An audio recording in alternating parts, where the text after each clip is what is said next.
Assalamualaikum warahmatullahi ta'ala wabarakatuh.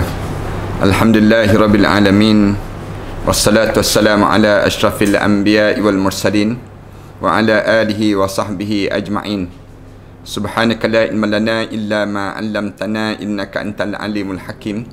Rabbi shrah li sadri wa yassir li amri wa hlul 'uqdatam min lisani yafqahu qawli. Rabbi yassir wa la tu'assir wa tammim bil khair, amma ba'd.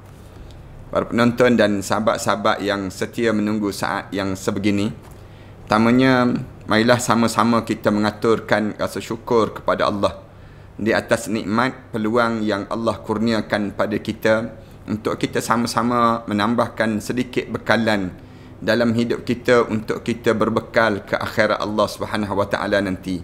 Hari ini insya-Allah kita akan bercakap tentang mengenai tajuk yang disebut dengan hidup sihat dengan kita melaksanakan ibadah solat. Salah satu tanda kebahagiaan dalam kehidupan seseorang mukmin ini apabila dia sentiasa boleh menjaga solat. Kalau ditanya kepada kita, tanda-tanda bahagia itu bagaimana Ustaz?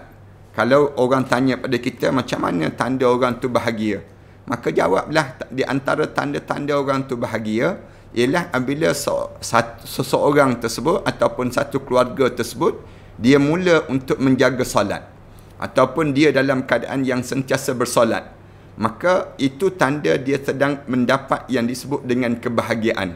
Orang yang dia tak boleh jaga solat, itu tanda orang ni orang yang tak bahagia. Kerana di antara orang yang celaka ataupun orang yang sengsara di atas muka bumi ini, apabila hidupnya dalam keadaan yang dia tak boleh jaga yang disebut dengan ibadah solat dalam kehidupan mereka tersebut. Islam diajar dalam hidup kita ni, di antara perkara yang kita kena sentiasa amalkan dalam hidup kita dan sentiasa tersusun pada diri kita ialah kita ni menjaga yang disebut dengan ibadah solat. Bukan sekadar kalau kita tanya, kenapa kita kena jaga ibadah solat ini dalam hidup kita? Jawabnya ialah kerana ia merupakan simbol kesihatan. Bagi orang yang nak sihat dalam hidup dia, maka dia kena jaga yang disebut dengan kesihatan dia. Macam mana dia nak dia jaga solat dia? Bila dia jaga solat dia, maka sihatlah dalam hidup dia. Sihat ni kita kena faham, sihat ni bukannya sihat yang pertama saja tidak, pada luaran kita saja tidak, tetapi sihat juga yang disebut dengan dalaman kita. Dalaman kita mesti jadi sihat. Macam mana kita nak sihat dalam hidup kita kalau sekiranya kita tidak solat? Macam mana kita nak suruh jaga pada diri kita ni terbaik pada diri kita ni bila kita tak jaga solat? Bila kita tak boleh jaga solat dalam kehidupan kita, maka macam mana pada diri kita ni kita dapat yang terbaik dan kita dapat yang tersusun pada diri kita demikian. Dalam hidup kita ini, para penonton yang dihormati sekalian, dalam hidup kita ni kita diajar supaya pada diri kita ni sentiasa tersusun dengan ibadah dan ketaatan pada Allah Subhanahu Wa Taala. Kita jangan sekali-kali dalam hidup kita ini dalam keadaan yang kita tak terjaga ibadah kita kepada Allah Subhanahu Wa Taala. Di antara ibadah kita yang kita kena jaga sangat, yang kita kena susun sangat pada diri kita ialah yang disebut dengan ibadah solat. Ibadah solat ni untuk menjadikan diri kita ni sentiasa terjaga, sentiasa tersusun, dan kita dalam keadaan yang kitanya sentiasa menjadikan diri kita ni sihat dengan kita berpandangan jauh, dipanggil demikian. Bila kita jaga solat, maknanya kita ni nampak yang disebut dengan akhirat Allah. Orang yang tak jaga solat, maknanya dia tak nampak akhirat Allah Subhanahu Wa Taala dalam kehidupan dia. Yang ni yang kita kena jaga sangat pada diri kita pada setiap ketika dan setiap masa pada diri kita. Hari ini para penonton dan sahabat-sahabat sekalian, kita bermula pada muka surat 83 dalam kitab yang kita sentiasa baca ni, kitab maka bergembiralah, falyafrahu, maka bergembiralah dalam hidup kita ini. Dalam pada tajuk ini ataupun dalam bab ini kita cerita tentang mengenai hebatnya solat pada kesihatan. Sama dengan tajuk kita ni, hidup kita ni sihat dengan kita solat. Pada tajuk yang sama juga, para hadirin sekalian boleh tengok pada muka surat 83, hebatnya solat kepada kesihatan. Saya maksudkan sihat ni bila? Sihat di dunia dan sihat di akhirat. Kita kena faham demikian. Kalaulah kita ni hanya nak sihat di dunia je, Orang kita kan dia jaga diri dia jangan kena demam denggi. Dia jaga diri dia jangan kena COVID-19. Dia jaga diri dia jangan kena penyakit kanser dan sebagainya. Dia usaha pada diri dia ni jangan kena. Baik, dalam hidup kita ni, di antara benda yang kita kena ingat sangat pada diri kita, jangan kena kita terhumban ke dalam neraka Allah. Jangan kena ni, ataupun jangan sampai kita terazab di dalam kubur. Terazab dalam kubur, punca apa dia? Punca kita tak jaga solat. Maknanya, dalam hidup kita ni, bila kita boleh jaga solat, maka sihat pada diri kita. Kalau kita tak boleh jaga solat, tanda kita tak sihat lah tu. Tanda, kalau bahasa orang-orang muda sekarang ni, dia panggil tanda sewil. Senang ceritanya. Tanda kitanya dalam keadaan tak betul. Hidup tak betul. Bila kita tak jaga solat je, hidup kita ni tak betul terus. Tak betul dengan apa dia? Dengan landasan. Kita telah tergelincir daripada landasan. Lalu dalam Islam, dia suruh pada diri kitanya, hidup kita ni jaga solat sepanjang masa. Kerana apa dia? Bila kamu jaga solat, sihatlah tubuh badan kamu. Sihatlah akal kamu. Sihatlah pandangan kamu. Bila kamu tak jaga solat, maknanya kamu tak sihatlah pada diri kamu. Itu maknanya asas dalam pada diri kita. Bila kamu jaga solat, sihatlah tubuh badan kamu pun sihat, hati kamu pun sihat, segala benda kita ni pun sihat pada tubuh badan kita. Yang ni yang digambarkan. Kemudian, hebatnya solat ini, kalau kita perhati, solat ni mampu menjadi terapi kesihatan yang terbaik untuk tubuh badan kita. Pada muka surat 83 tu, perenggan yang akhir sekali. Tuan-tuan tengok demikian. Saya terus pada peringkat demikian. Sihat yang terbaik untuk tubuh badan kita. Gerakan-gerakan dalam solat dapat menghasilkan satu terapi terhadap pencegahan penyakit apabila diamalkan. Kalau kita buat amalan betul-betul jaga solat ni, dia akan menyembuh penyakit-penyakit. Penyakit zahir dan penyakit batin. Kemudian penyakit dunia dan penyakit akhirat. Dua-dua ni akan sihat. Sihat kita ni jangan kita nampak sihat di dunia je. Ramai orang kita ni dia fikir nak suruh sihat di dunia. Jogging pagi-pagi. Baguslah. Kita sebut demikian. Tapi kalau sampai tak semayang jogging, manfaat apa pada dia jogging? Sampai dia tak jaga solat. Sebelum subuh lagi dah jogging dah. Rela dia berkejaran dengan anjing. Maknanya manfaat apa pada diri dia? Dia hidup dalam keadaan yang jaga jantung dia, jaga semua, tapi semayang subuh pun tidak. Rugi pada diri kita demikian. Ataupun kita solat, kitanya bersenaman. Kita pergi gymnasium.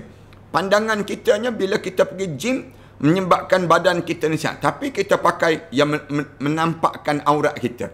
Manfaat apa kita demikiannya? Kita jaga, biarlah jaga dua-dua. Jaga yang zahir, jaga yang batin. Dua-dua tu kena jaga. Jangan kita sampai peringkat kita mendedahkan aurat kita, sehingga kan di waktu mana kita nak jaga kesihatan yang zahir, tiba-tiba kesihatan yang batin rosak pada diri kita. Islam dia suruh jaga dua-dua lah pada diri kita ni. Jaga yang zahir pun jaga, yang batin pun jaga. Sebenarnya, ia merupakan salah satu bentuk senaman yang boleh dilakukan selain kita mendapat pahala dan memenuhi tuntutan agama. Bila kita solat, itu senaman yang hebat. Yang Allah jadikan. Di sana, dalam kesihatan pada diri kita ni ada lebih kurang lima kelebihan solat pada kesihatan. Yang pertamanya, dengan solat, ia dapat memperkukuhkan kesegaran tubuh badan kita. Solat dengan tamak-ninah dipanggil. Jaga tamak-ninah kita ni, solat dengan tertib dan dalam keadaan teratur. Jaga solat kita ni akan menyebabkan postur tubuh badan kita ni jadi tersusun. Badan kita ni jadi sihat. Daripada mana? Daripada kita bergerakan solat ini sendiri. Kemudian, solat menuntut agar setiap daripada kita untuk bangun pagi awal, seawal yang mungkin, dan bersemangat dalam menghadapi tugas-tugasan harian bila menjelang terbitnya matahari. Ini contoh yang mudah lah. Sihat tak sihat? Orang bangun awal-awal, sihat. Orang yang bangun awal, bila dia bangun di awal-awal setiap pagi, dia bangun dalam keadaan dia ni, jaga pada tubuh badan dia, dia bangun di awal-awal hari, siang hari ni, Allah jadikan pada diri dia, sihat tubuh badan dia. Menurut para ulama, dalam solat, faktor fizikal juga terlibat, iaitu dalam bentuk senaman. Dan untuk badan selain penumpuan fikiran. Tengok, bila kita solat, pemikiran kita ni kita fokus. Pemikiran kita ni kita fokus. Kemudian pergerakan kita pun teratur, tersusun. Daripada qiyam, kemudian rukuk, kemudian sujud. Ini semua teratur. Qiyam, kemudian kita rukuk, kemudian kita qiyam balik, kemudian kita sujud, kemudian kita duduk antara dua sujud. Semua perkara yang kita buat ini teratur, nampak tersusun pada diri kita ni. Ini nak sebutnya gambaran bagaimana solat menjadikan diri kita ni dalam keadaan yang teratur dan tersusun. Kemudian bersemangat menghadapi tugas-tugasan harian. Apabila menjelang terbit matahari ini, senaman-senaman itu melibatkan berdiri tegak, qiyam, misal contohnya. Kemudian kita sujud. Kemudian kita rukuk. Tamakninah dan penumpuan melalui solat. Solat pergerakan-pergerakan badan berlaku dan kebanyakan organ dalam keadaan tenang. Waktu mana kita bergerak ni para hadirin sekalian, kalau kita buat kajian betul-betul, kita rasa nampak tenang je.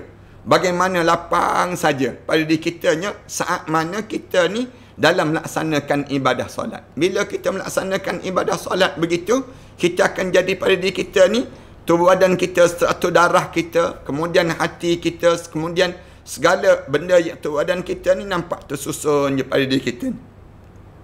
Rasulullah sallallahu alaihi wasallam telah mengajar pada kita melalui sunnahnya bahawa berdiri dalam solat harus dalam posisi tegak dan lurus dan tidak boleh dalam keadaan yang lemah ataupun malas. Rasulullah ajar pada kita, kalau berdiri, diri qiyam tu, diri betul-betul tegak tu badan kita. Jangan nampak lesu, tak bermaya, ataupun dalam keadaan yang kita ni, dalam keadaan kita malas dia nampak. Ia juga seharusnya dilakukan dalam keadaan tenang dan tidak kelam kabut. Mayang ni jangan cepat-cepat cucuk kita solat. Ni bukan solat ni dipanggil. Hal ini dapat kita saksikan dalam perintah Rasulullah sallallahu alaihi wasallam pada seorang sahabat Badui supaya mengulangi solat yang dilakukan dengan cara yang tidak teliti dan sempurna. Rasulullah sallallahu alaihi wasallam pernah tegur daripada Abi Hurairah radhiyallahu anhu anna Rasulullah sallallahu alaihi wasallam dakhala al-masjid. Daripada Abu Hurairah, dia cerita pernah Rasulullah masuk dalam masjid. Padakhala rajulun, tiba-tiba Rasulullah duduk dalam masjid itu, masuk seorang lelaki, fasalla, kemudian dia semayang, fasallama ala Nabi sallallahu alaihi wasallam. Kemudian lepas pada dia semayang tu, kemudian dia masuk, dia semayang, kemudian dia ucap salam pada Rasulullah sallallahu alaihi wasallam. Lepas semayang dia tengok ada Rasulullah, dia pun bagi salam pada Rasulullah sallallahu alaihi wasallam. Faradda, lalu Rasulullah jawab salam dia. Rasulullah jawab salam dia, waqala irji' fasalla. Lalu Rasulullah jawab salam, Rasulullah sebut pergi balik semayang balik, Rasulullah sebut demikian. Balik semula semayang, Rasulullah sebut demikian pada dia. Pergi semula semayang, Rasulullah sallallahu alaihi wasallam sebut demikian. Fa innaka lam tusalli, kerana kamu tadi bukan kamu semayang. Rasulullah sebut demikian. Semayang apa yang jenis demikian? Semayang ni mestilah dalam keadaan yang dia tersusun. Faraja'a, lalu lelaki ni pun kembali balik solat. Yusalli kama salla, kemudian dia pun semayang sebagaimana dia semayang tadi. Bila dia semayang, kemudian Rasulullah sallallahu alaihi wasallam summa jaa, kemudian dia datang balik pada Rasulullah, fasallama ala Nabi sallallahu alaihi wasallam. Lalu dia bagi salam pada Rasulullah sallallahu alaihi wasallam. Dia bagi salam balik pada Rasulullah. Rasulullah jawab salam, faqala irji' fasalla fa innaka lam tusalli thalathan. 3 kali Rasulullah sebut pergi balik semayang. Rasulullah kata kamu tak semayang tadi. Lelaki tadi pun pergi semayang balik. Siap bagi salam, datang balik jumpa Rasulullah, bagi salam balik. Rasulullah kata pergi balik semayang. Sampai 3 kali. Lelaki ni pun bagus, dia nak belajar kan. Dia nak belajar dan dia pun semayang balik sampai 3 kali. Dia buat demikian. Faqala, lalu dikatakan pada dia, wallazi ba'asatka bil haqq ma ahsana ghairuhu. Lalu bila sampai 3 kali itu, dia kata, demi zat yang mengutuskan kamu dengan kebenaran, aku tak boleh melakukan yang lebih baik daripada itu, maka ajarilah aku. Dia kata, fa'allimni, Rasulullah tolong ajar pada aku semayang macam mana yang kamu maksudkan ya Rasulullah.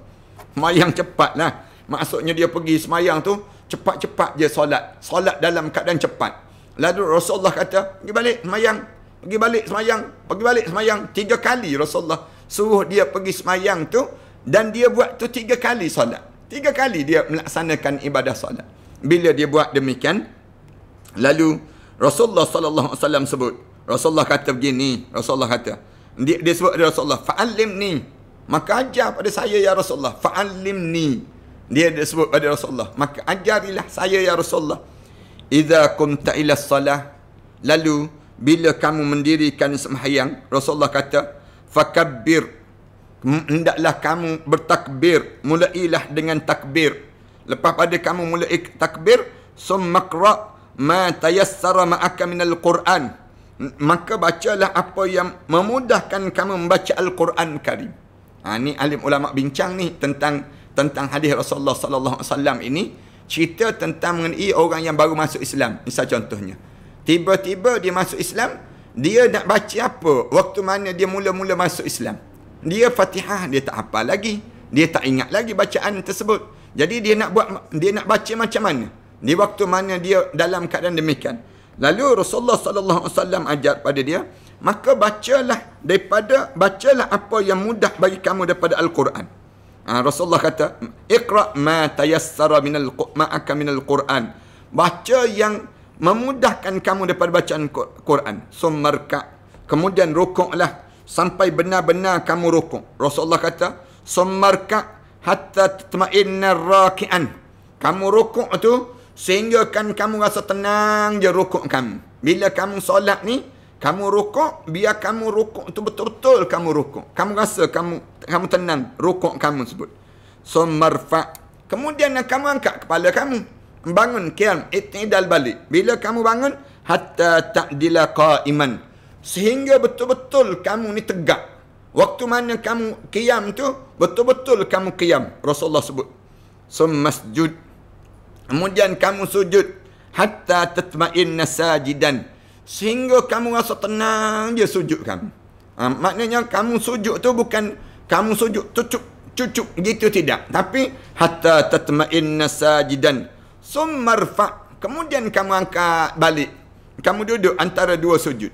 Bila kamu duduk antara 2 sujud ini, kamu duduk dalam keadaan hatta tatma'inna jalisan. Kamu duduk sehingga kamu rasa tenang dengan kamu duduk itu. Rasulullah sallallahu alaihi wasallam sebut demikian.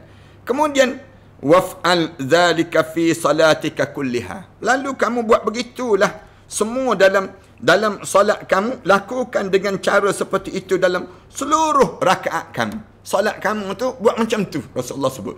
Solat ni bukan cepat begitu, tidak. Nanti badan kamu pun tak sihat, kamu pun mengah, kamu pun letih. Rasulullah sebut, bila kamu solat, kamu akan jadi tenang pada diri kamu. Kamu lapang pada diri kamu saat mana kamu dalam keadaan kamu solat.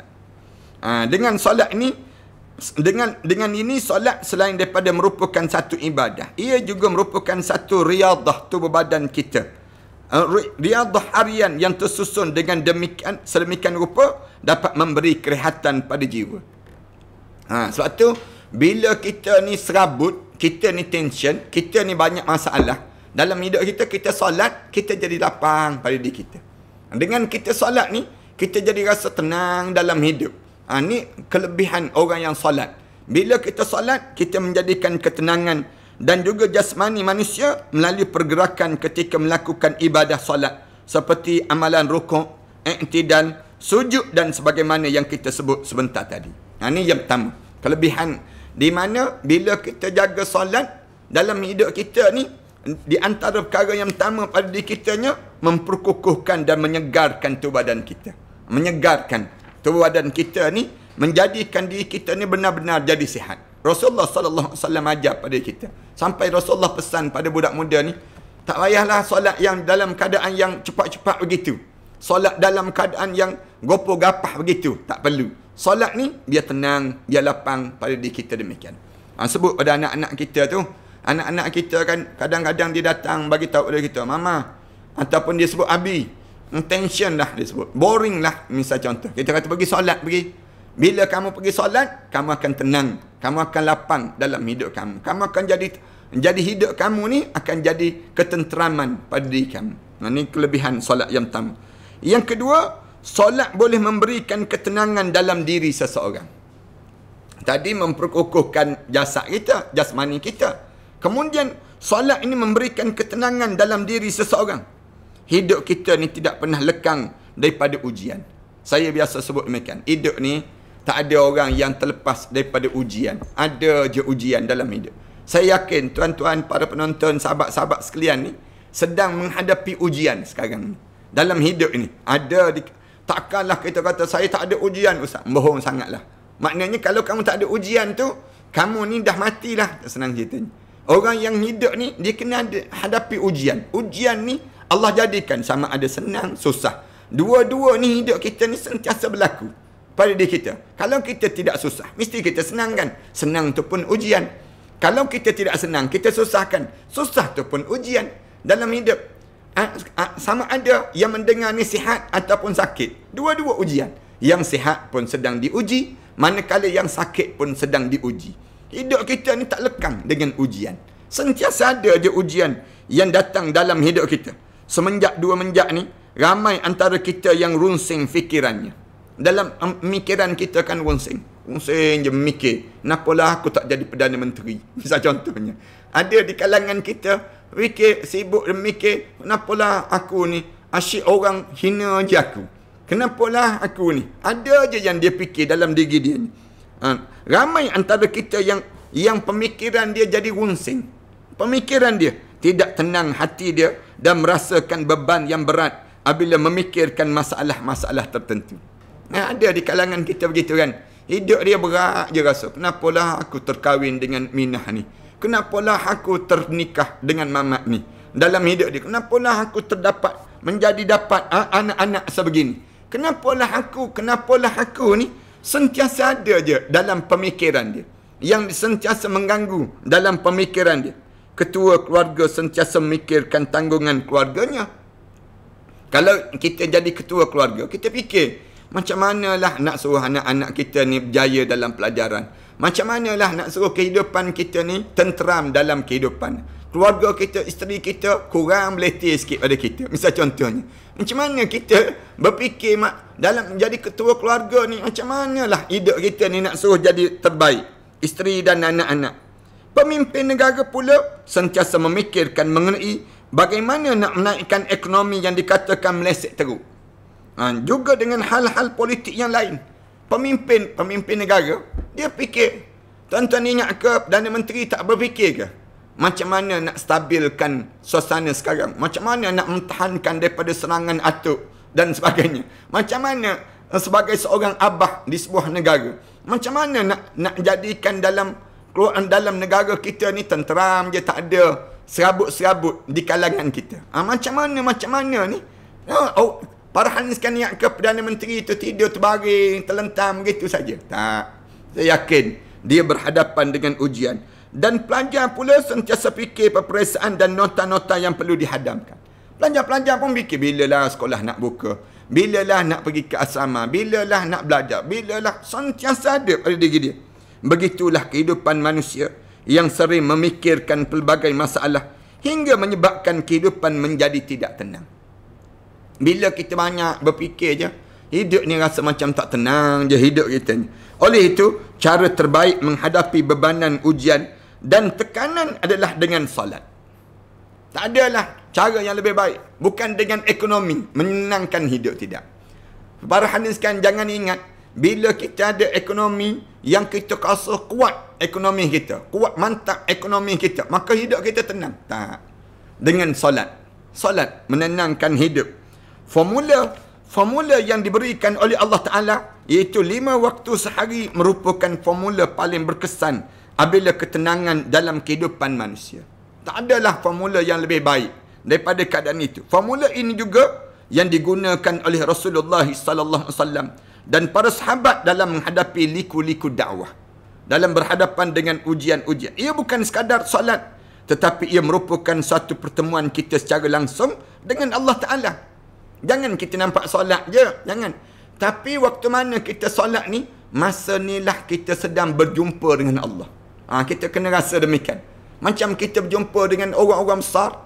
Bila kita berjumpa dengan apa dia, pembesar-pembesar, bagaimana kita rasa di saat mana kita solat?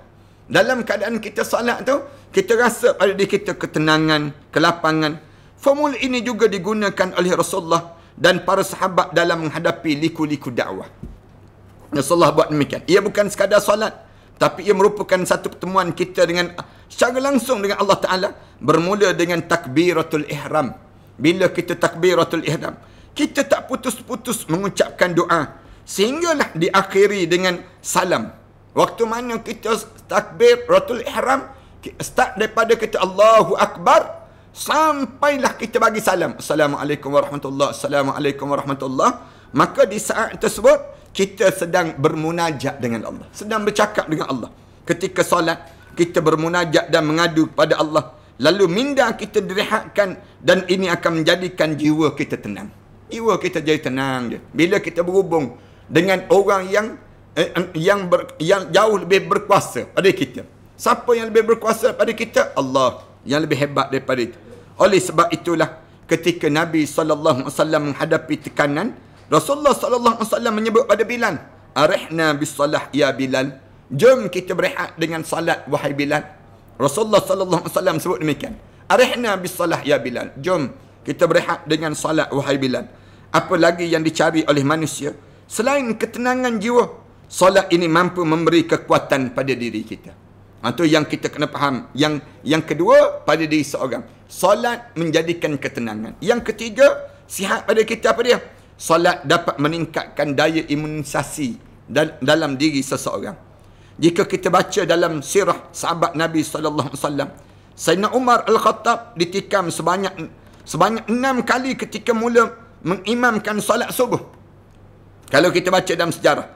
Namun semua sahabat tidak menyadari hingga Umar mengkhabarkan pada mereka, dan ketika itu sahabat-sahabat pun mengepung Abu Lu'lu'ah yang menikamnya. Abu Lu'lu'ah cuba melarikan diri dan menikam pula beberapa orang sahabat yang lain. Setelah merasakan dia tidak dapat melepaskan diri, Abu Lu'lu'ah menikam dirinya sendiri dan mati di tempat kejadian. Ini peristiwa yang berlaku pada Sayyidina Umar Al-Khattab radhiyallahu anhu. Sejarah yang kita dapati. Keadaan ini berbeza dengan Umar yang ditikam 6 kali tadi. Abu Lu'lu'ah ditikam, tubuh badan tu mampus terus, nak cerita ni. Manakala Umar yang ditikam oleh Abu Lu'lu'ah ini, Abu Lu'lu'ah namun dia masih kuat, Umar masih lagi kuat. Kerana solat, dia takbir Allahu Akbar tu kena tikam terus. Kemudian diusung dan dibawa balik ke rumah. Ketika sampai di rumah, Umar teringat bahawa dia belum lagi solat. Sayyidina Umar bila sampai di rumah tu teringat dia belum solat. Lalu disebut ada sahabat-sahabat dan dia ingin menunaikan solat. Sayyidina Umar Al-Khattab. Kemudian sahabat memintanya menunaikan solat dalam keadaan terbaring. Namun dia menolak kerana dia risau solatnya menjadi solat yang terakhir dalam hidup dia. Lihatlah bagaimana Umar yang telah ditikam sekalipun masih berusaha untuk berdiri dan solat. Sedangkan kita yang tak ditikam ni pula terasa begitu berat untuk bangun dan solat. Pelik kan? Kita ni yang dalam keadaan yang kita ni tak kena tikam apa-apa, payah nak bangun. Manakala Sayyidina Umar yang ditikam tu pun bangun lagi. Diriwayatkan lagi bahawa Umar dapat bertahan sehingga selepas waktu zuhur barulah dia wafat. Inilah kekuatan yang Allah berikan pada orang yang kuat menjaga solat. Ini contoh imunisasi. Apatah lagi yang lain. Bila kita solat, tubuh badan kita ni jadi kuat. Menjadi penambahan kepada dalaman pada jasad kita ini sendiri. Kemudian yang keempat, solat mengajar kita untuk fokus dalam kerja yang dilakukan. Bila kita jaga solat, maknanya kita jaga fokus terhadap tindakan yang dilakukan. Tanya pada diri kita, bagaimana fikiran, perasaan dan rasa hati semasa mengerjakan solat. Kalau ditanya, solat ni dapat apa Ustaz? Menjadikan diri kita fokus. Fokus kita, menung kita, memperhati hubungan kita dengan Allah SWT. Adakah fokus kita tertumpu sepenuhnya kepada Allah, ataupun hati kita masih meliar ke tempat lain? Fikiran masih menerawang dan perasaan masih kacau semasa mendirikan solat. Bila kita mendirikan solat, cuba perhati diri kita. Kita terikat dengan Allah ke, ataupun kita ni masih lagi menerawang ke tempat lain? Sebab itu solat melatih kita untuk fokus. Dan inilah yang membantu kita khusyuk dalam solat. Bila kita fokus, kita boleh perhati diri kita. Demikian juga hidup. Hidup ni mesti berfokus. Jangan kita hidup dalam keadaan yang kita ni tak menentu je pada diri kita. Jangan. Tetapi hidup kita ni biar berfokus. Bila kita solat, maka dalam solat kita ni kita perhati. Subhana rabbiyal a'la wa bihamdi. Waktu mana kita sujud.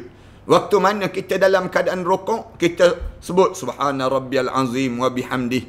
Kemudian semua kalimah-kalimah yang kita sebut dan kita buat tadi, dalam keadaan kita solat ni, maka dia menjadikan diri kita fokus. Fokus hidup kita nampak akhirat Allah Subhanahu wa taala. So itu solat melatihkan diri kita fokus. 4. Yang kelima, solat dapat merawat penyakit sedia dia. Bila kita solat, dia menyembuhkan penyakit yang kita deritai. Ini kelebihan kita jaga solat. Contohnya sakit pinggang dan sakit lutut. Para haniskan solat. Belakang kita ni sakit. Jaga postur tu badan kita dalam keadaan kita buat betul-betul. InsyaAllah lama-lama sihat sakit belakang seseorang sebut. Demikian juga sakit lutut. Diri kita ni jalan kuat. Jalan kaki kita ni jalan kuat. Bila kita rukuk, bila kita sujud tu, membetulkan balik kesakitan gel-gel lutut kita ni jadi sembuh dengan apa dia? Kita solat dengan cara demikian.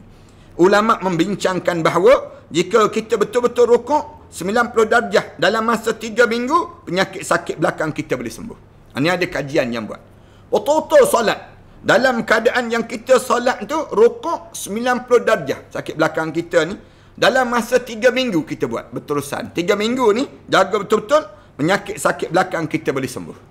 Allah jadikan demikian. Penyakit demikian. Ada orang kata, saya lebih pada 3 minggu dah Ustaz. Tak sembuh-sembuh juga. Masalah rukuk lah tu. Tenang cerita. Pada kita. Satu lagi penyakit yang dapati boleh diubati dengan solat ialah penyakit sakit jantung. Penyakit sakit jantung ni diubati dengan jaga solat. Bila kita jaga solat, kedudukan dalam sujud merupakan ketika paling baik jantung berfungsi. Bila seorang tu sujud, maka jantung kita tu dia bergerak dengan cara yang teratur. Mengikut kajian demikian. Kemudian selalunya apabila kita penat, kita jangka dengan berbaring, kita akan memberi kerehatan pada jantung. Tetapi cuba kita amalkan solat dan sujud dengan lebih lama. Biasa kita fikirkan, kalau kita letih, kita nak baring je, nak tidur. Tapi tak. Rupa-rupanya dengan kita jaga solat, bila kita jaga solat ni, dengan kita jaga solat tadi, kita solat ni lalu lapang diri kita. Jadi tenang jantung kita. Cuba kita buat amalan yang demikian. Bila kita dalam keadaan penat dan sebagainya, jaga juga solat. Kita tengok. Bila kita solat dengan cara demikian, lapang tu badan kita, sihat tu badan kita ni. Nabi SAW juga menyebut bahawa saat sujud merupakan saat paling dekat seorang hamba dengan Allah. Dan kita amat digalakkan berdoa ketika tersebut. 5. Yang keenam, bila kita solat, bila kita solat ini sendiri merupakan ubat daripada kelalaian hidup ini. Hidup kita ni kan sering kali hanyut. Saya biasa guna istilah demikian. Hidup kita ni hanyut je. Macam kiambang yang dalam sungai yang dihanyutkan begitu. Biasa hidup kita ni begitu. Hidup ni dalam keadaan sentiasa jadi hanyut je pada diri kita. Lalu bila kita solat, dia akan jadi tak hanyut. Jadi tetap. Jadi tegak pada tubuh badan kita. Lalai adalah penyakit yang berbahaya yang menimpa kebanyakan manusia. Dipanggil khayal. Hidup kita ni khayal je. Tak kena pil dadah, tak kena yang lain pun. Tapi bila kita ni dalam keadaan tak solat, kita ni jadi tak menentu. Jalan hidup kita ni tak menentu pada kita. Sikap ini membawa manusia kepada berbagai kesesatan. Bila kita khayal, kita jadi sesat. Datang benda-benda yang tak baik. Bahkan menjadikan manusia tenggelam di dalamnya. Hanyut di dalamnya. Mereka akan menanggung akibat daripada kelalaian yang mereka ambil di dunia maupun di akhirat nanti. Sehingga kan sikap lalai ini menjadikan penutup yang menutupi hati manusia. Hati yang tertutup dengan kelalaian menyebabkan kebaikan akan sukar sampai kepadanya. Bila kita ni hanyut je hidup, lalai dalam hidup kita ni, menyebabkan sukar untuk kita sampai padanya. Tapi apabila mendirikan solat sesuai dengan syarat dan rukunnya, dengan menjaga sunnah dan khusyuk di dalamnya, insya-Allah Allah akan menjadikan ubat paling mujarab daripada kelalaian ini, membersihkan hati daripada kekotoran. Allah Ta'ala berfirman dalam Quran, "Wazkur rabbaka fi nafsik tadarruan wa khifatan wa dunal jahri minal qaul bil ghudwi wal asal wa la takun minal ghafilin. Allah Subhanahu wa taala sebut, wazkur rabbak, sentiasa menyebutlah nama Tuhan kamu, fi nafsik, pada jiwa-jiwa kamu, tadarruan wa khifatan, dalam keadaan kamu merendah diri dan rasa takut, wa dunal jahr, dan dengan tidak mengeraskan suara kamu, minal qaul, daripada kata-kata, bil ghudwi wal asal, pada waktu pagi dan juga petang, wala takum minal ghafilin, jangan sekali-kali kamu termasuk di kalangan orang-orang yang leka dan dilalaikan dalam hidup kamu. Rasulullah sallallahu alaihi wasallam bersabda, man hafaza ala haula'i salawatil maktubat lam yaktub minal ghafilin. Siapa-siapa yang hidup dalam keadaan dia jaga 5 waktu dalam hidup dia, solat dia yang difardukan oleh Allah, lam yaktub, tidak tertulis pada dia, minal ghafilin, di kalangan orang-orang yang leka ataupun orang yang lalai. Siapa-siapa yang hidup jaga solat, senang ceritanya tak nyanyuk. Itu cara mudahnya pada diri kita. Mana-mana orang yang hidup dia tak jaga solat, senang untuk jadi nyanyuk, senang untuk diri dia jadi leka dalam hidup dia. Jaga solat pada diri seorang. Mudah-mudahan Allah jaga pada diri kita bila kita jaga Allah Subhanahu wa taala itu sendiri. Bila dalam bab ini insya-Allah kita akan bincangkan balik dalam tajuk yang ketujuh nanti apabila Allah memperkenalkan dirinya kepada hamba-Nya.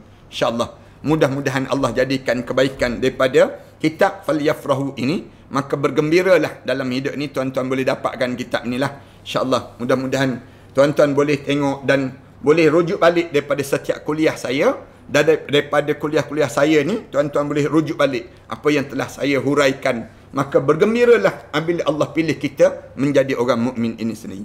Terima kasih di atas kesempatan yang baik ini. Mudah-mudahan Allah panjangkan lagi umur kita dan Allah masukkan kita di kalangan hamba Allah yang saleh. A'udzubillahi minasyaitanirrajim. Bismillahirrahmanirrahim. Alhamdulillahirabbil alamin. Wassalatu wassalamu ala asyrafil anbiya'i wal mursalin wa ala alihi wa sahbihi ajma'in. Rabbana iftah bainana wa baina qaumina bil haqq wa anta khairul fatihin. Rabbana atina fid dunya hasanah wa fil akhirati hasanah wa qina adzaban nar. Sallallahu ala Muhammad wa ala alihi wa sahbihi wasallam.